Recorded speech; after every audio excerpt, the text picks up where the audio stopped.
Eccoci tornati. Allora, oggi fuori c'è il sole, io ho dormito 3 ore, sono stanco, ma è una nuova giornata e bisogna lavorare, perché ci sono persone che aspettano. Allora, oggi cosa possiamo fare? Oggi ci mettiamo su un Vectrex.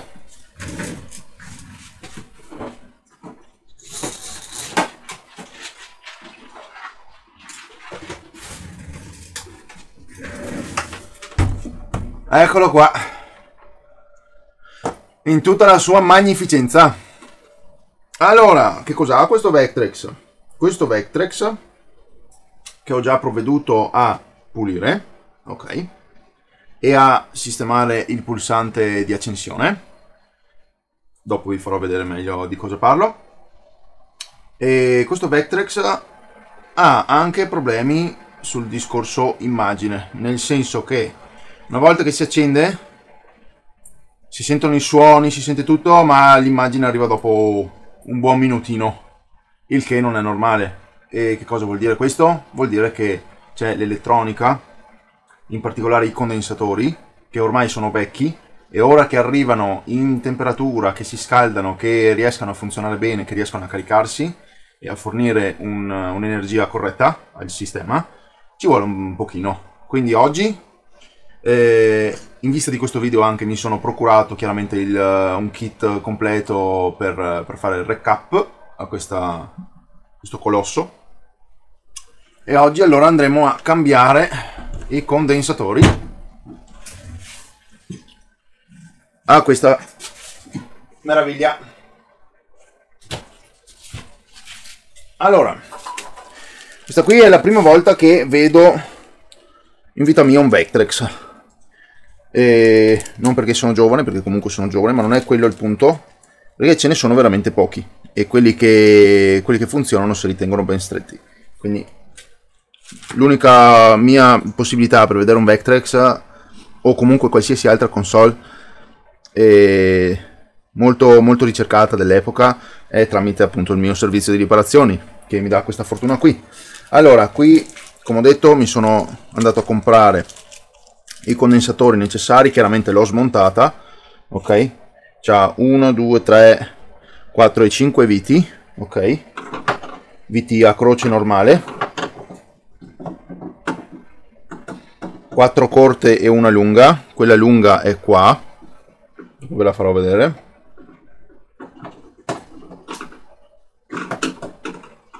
Sempre se hanno voglia di uscire dal loro buco.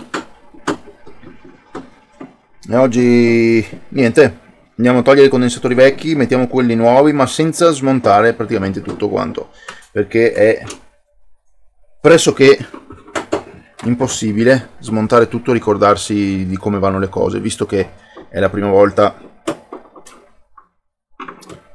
che ci metto le mani.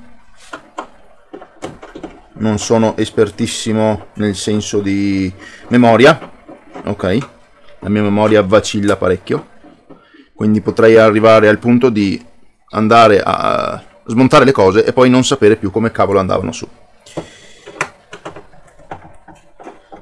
e che sarebbe un problema. Niente, questa volta non hanno proprio voglia di uscire le viti, alcune volte escono, altre no.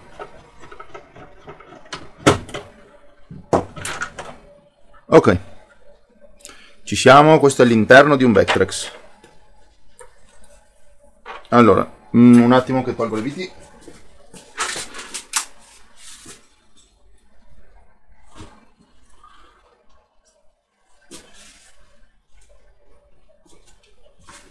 Eccole qua, sono 4 viti corte e una lunga. Le 4 viti corte sono tutte uguali, facile da ricordarsi, almeno per questo. Allora,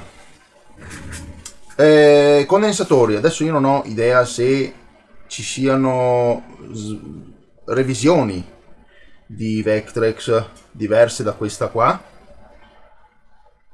però spero possano essere tutte uguali. Allora, noi abbiamo su questa scheda qui in basso, ci sono due schede. C'è la scheda di controllo poi per i giochi, ok, dove ci si può anche infilare la cartuccia, e c'ha il gioco suo classico originale integrato, e la scheda di controllo per il monitor, ok. Noi abbiamo 4 condensatori qui su questa scheda qua, che è piccola, e sono anche accessibili perché c'è il posteriore che è tutto visibile aperto. Ci abbiamo questi 3 condensatori qui più, dov'è? Quello là in fondo, lo vedete? Eccolo lì, proprio qua in fondo, questo qua, lo vedete tramite questo buco qua, eccolo là. Sempre anche quello accessibile dal retro, magari con un po' più di fatica perché è in fondo, ma questi si riescono anche a fare, quindi si riesce a fare senza smontare la scheda. E poi ci sono decisamente molti più condensatori su questa scheda qua. Ci sono questi qua grossi, ma tanto grossi, ok, e poi ce ne sono svariati piccolini anche là dietro, eccetera. Ma in ogni caso è tutto accessibile perché anche qua c'è la scheda posteriore, c'è il retro della scheda che è completamente accessibile, quindi anche con il saldatore, senza dover fare chissà che cosa.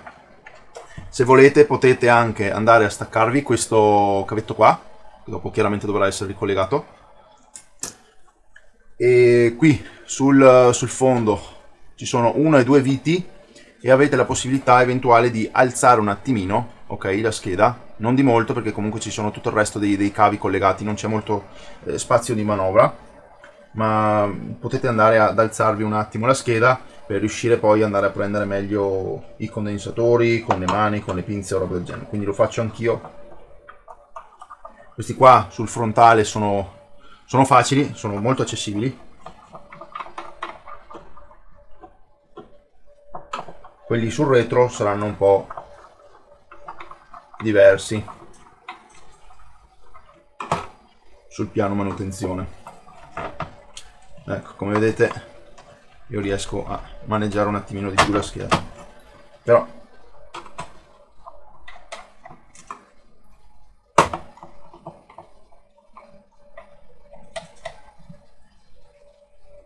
ok, senza perdere però le viti ci attacco un magnete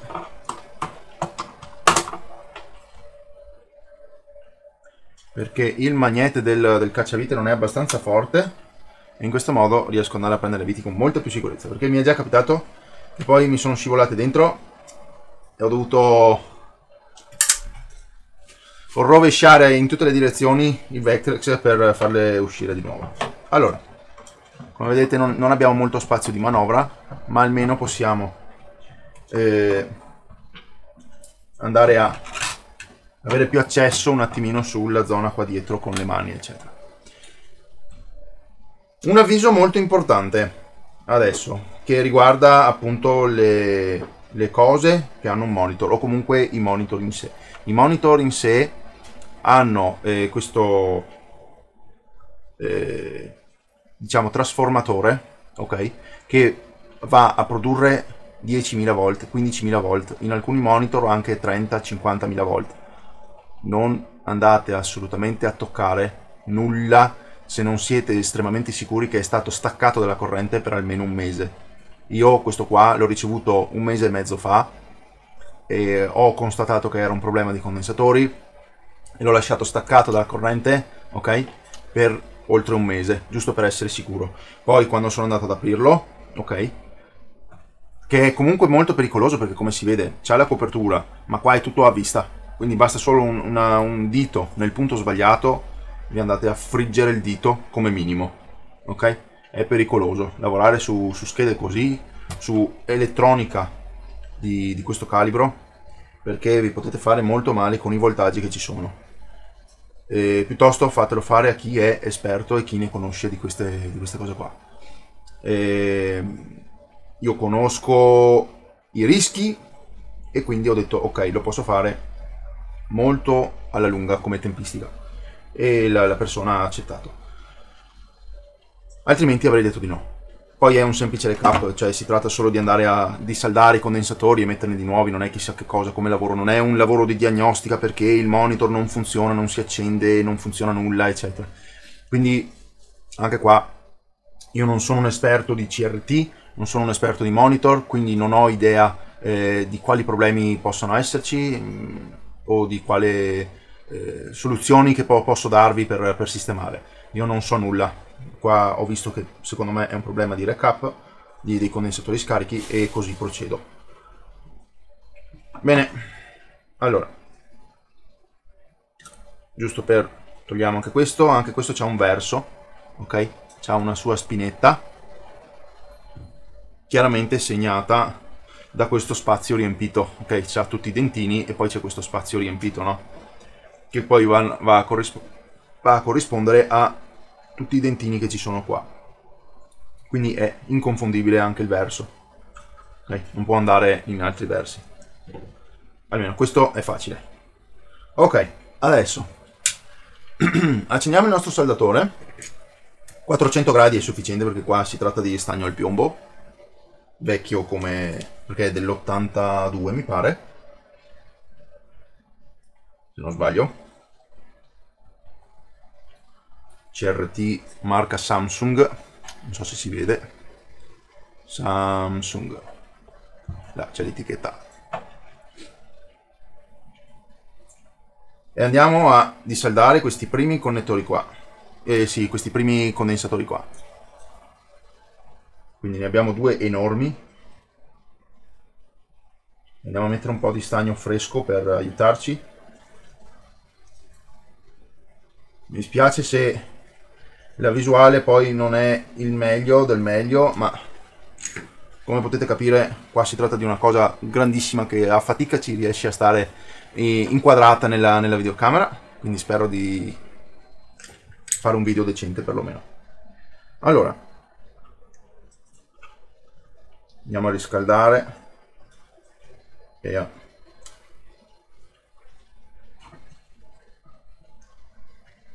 piano piano, un passo alla volta.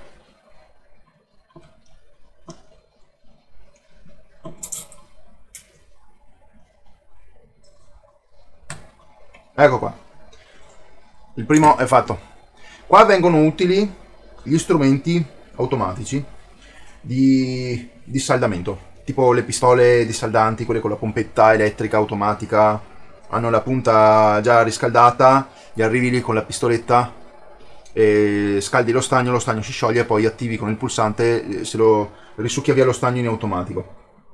Allora, questo è un condensatore da 10.000 microfarad per 25 volt e ce ne sono due, quindi sono quelli più grossi. Ecco qua, 1 e 2. La polarità è segnata, ok, sulla scheda, quindi non si può sbagliare dal segno positivo, ok? Fortunatamente c'è il segno sulla scheda, quindi fate anche attenzione eventualmente a non rovinare troppo la scheda, perché magari vi salta via il segno e non sapete più come va a finire. Se riuscite, magari eventualmente prima di staccare ogni condensatore guardatevi il verso in cui era inserito, ok? Per esempio prima di staccare questo ricordatevi, fatevi un segno, un qualcosa, anche sul retro della scheda prima di andare a distaccare, che su questa posizione qua c'era il segno negativo, sull'altra il positivo, eccetera, se volete farlo voi, altrimenti succedono brutte cose. Invertite la polarità di un condensatore e vi sembrerà capodanno. Allora, andiamo. Allora, ecco qua i nostri bei ricambi. Chiaramente sono più piccoli, ok? Vedete la dimensione? Una volta erano molto più grossi, adesso la tecnologia è avanzata, sono riusciti a ridurre le dimensioni, però la capacità è sempre lo stesso. Sono sempre 10.000 microfarad per 25 volt. Anche se io preferisco lo stesso cose di questo calibro ugualmente, semplicemente perché secondo me sono più di qualità, sono più affidabili, al posto che restringere sempre di più e rischiare poi di andare incontro a problemi di qualità. ma questo ci abbiamo e possiamo fare così. Allora, la trecciola dissaldante che andiamo a pulire i buchi.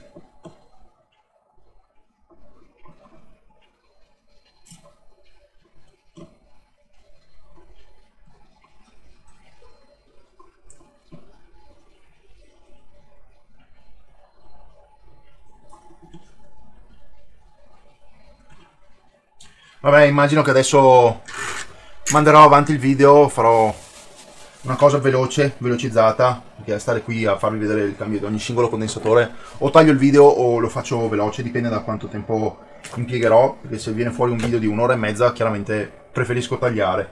Sapete come comunque va con il discorso. Non ho potuto farvi vedere prima i problemi che aveva, per il semplice motivo che se io gli ridò corrente, devo aspettare un altro mese prima di metterci le mani, quindi c'è anche questo inconveniente qua per voi del video, insomma. Ok, ci vediamo quando avrò terminato e sono pronto alla fase di test. Io intanto continuo con santa pazienza a cambiare i condensatori.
Yeah!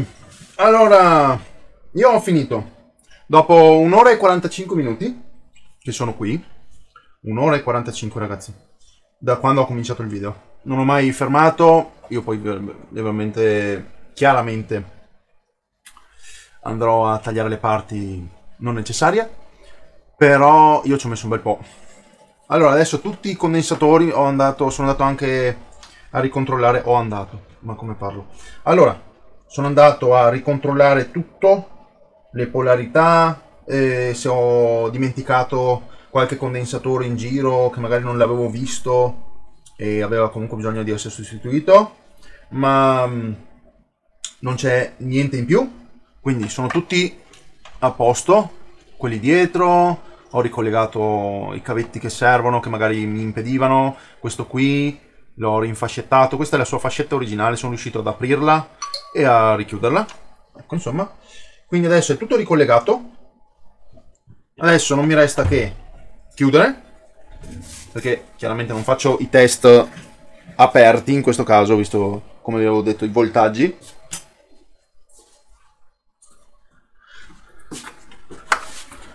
Quindi procedo a chiudere e speriamo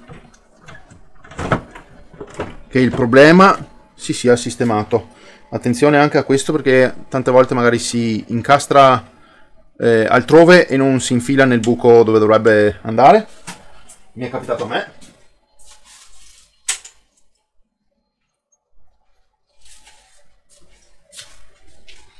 Allora, la vite è lunga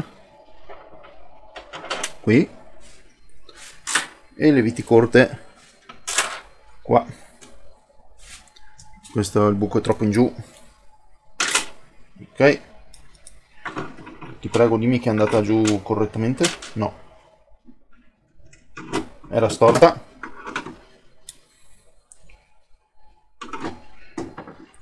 Ok, andiamo a chiudere e andiamo ad accendere. Cosa succederà? Niente di diverso. I condensatori sono tutti del valore corretto, tutti della polarità corretta, quindi non c'è motivo di preoccuparsi. Controllare e ricontrollare 2-3 volte quando si tratta di fare un recap su una console tipo un Game Gear, anche se i condensatori sono polarità inversa, cioè lì stiamo parlando di 5 volt, capito? 3 volt, 2 volt, quindi non ha nessunissima importanza, il rischio è bassissimo. Qua invece si parla di 300-400 volt in giro per le schede, ecco lì sì che ci sono bei danni. Ok, allora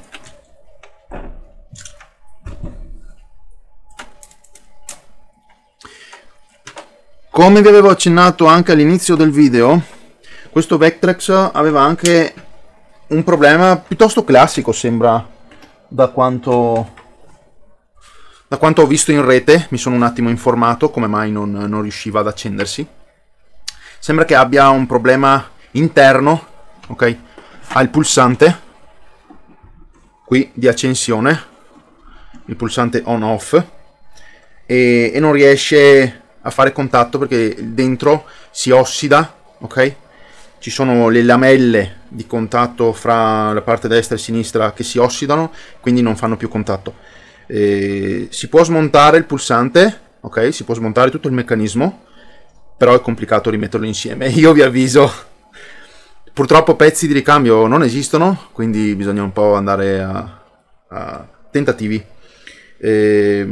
Anche perché questo è sia il pulsante di accensione, perché è una manopola, si gira, senso orario e antiorario, e controlla anche il volume, ecco perché è a doppia funzione, quindi bisogna salvare il salvabile. Allora, lì siamo a posto, spegniamo le luci, vediamo se riusciamo a inquadrare bene. Allora, 3, 2, 1, ho sentito, eccolo, subito, immediato. Aspettate che metto videocamera, Grazie. La grafica è spettacolare. Non posso dire nulla. Ok. Spegniamo. Proviamo a riaccendere. Dovrebbe portare subito l'immagine a schermo. Ecco qua. Adesso è perfetto. All'inizio, come avete visto, videocamera, fuoco, grazie. All'inizio avete visto l'immagine ci ha messo un pochino, perché adesso i condensatori si sono caricati tutti bene, adesso cominceranno a fare il loro ciclo di utilizzo e diventerà sempre meglio. Mai lasciare queste cose qua troppo tempo senza corrente. I condensatori soffrono sia per troppo utilizzo sia per mancato utilizzo, quindi bisogna avere una via di mezzo. Una volta al mese, io direi, chi ha queste console qua, andare a giocarci 10 minuti, un quarto d'ora, che il ciclo dei condensatori continua, altrimenti i condensatori si seccano oppure perdono liquido elettrolitico o altre cose, insomma, e non va bene. Devono continuare a mantenere anche loro un certo utilizzo, come noi, no? Noi dobbiamo comunque fare esercizio fisico, eccetera. Anche l'elettronica ha bisogno di un costante utilizzo per mantenersi in forma. Riproviamo. Anche il pulsante adesso funziona ogni volta. Voilà, subito, immediato. E la videocamera non ha voglia di collaborare molto bene. Dai. Grazie. Fantastico. Il pulsante adesso ci ho messo del disossidante ancora un mese fa e funziona benissimo. Voilà, nessun problema. E anche il volume funziona egregissimamente, a quanto pare. Perfetto. Ok, ragazzi, io il video lo termino qui. Spero vi sia stato utile. E per chi avesse bisogno magari informazioni a riguardo, si trovano lo stesso anche in internet, non è un problema recuperare informazioni. Comunque vi smontate la scheda e riuscite a capire benissimo il valore dei condensatori. Andate a smontarli, li rimettete, vi fate uno schemino, vi fate una lista dei componenti che servono. E io non sono andato alla ricerca di internet di queste informazioni qua, me le sono prese da solo. Ho preso la scheda, ho guardato con la pila, ho spostato i condensatori eccetera per riuscire a leggere il loro valore e poi mi sono fatto la mia lista e sono andato a comprare i condensatori che servivano. Eccoli qua, tutti qua. Questo è il mucchio di condensatori del Vectrex. Bene, niente, altro da dire non c'è, quindi se vi è piaciuto lasciate un like, iscrivetevi, commentate. Noi ci vediamo in un prossimo video. Ciao a tutti ragazzi.